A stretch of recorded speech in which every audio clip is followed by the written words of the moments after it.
শেরপুরে নলিতাবাড়ী উপজেলায় শুরু হলো সনাতন ধর্মাবলম্বীদের উৎসব জগন্নাথ দেবের রথযাত্রা। আজ রবিবার দুপুর 2টায় নলিতাবাড়ী লোকনাথ মন্দির সম্মুখ হতে এই রথযাত্রা শুরু হয়ে নলিতাবাড়ী পৌর শহর প্রদক্ষিণ করেন। আগামী 15 জুলাই সোমবার উল্টো রথের মধ্য দিয়ে এবছরের মতো সমাপ্তি ঘটবে এই উৎসবের।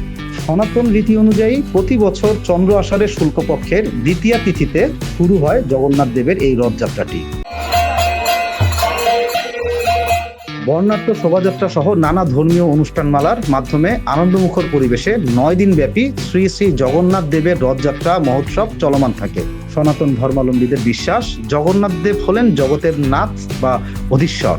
জগৎ হচ্ছে বিশ্ব আর নাথ হচ্ছে ঈশ্বর, তাই জগন্নাথ হচ্ছেন জগতের ঈশ্বর। তার অনুগ্রহ পেলে মানুষের মুক্তি লাভ হয়। বিশ্বের বিভিন্ন দেশে সনাতন ধর্মাবলম্বীরা তারা এই রথযাত্রা আয়োজন করে।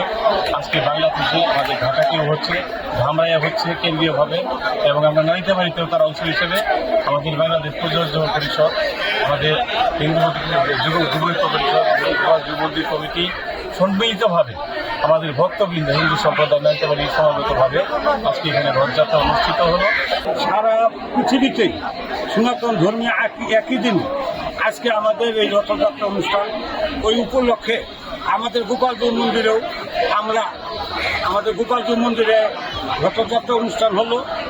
এখানে আরও 3খানে রথযাত্রা হচ্ছে, ওইখানে আমরা যাব।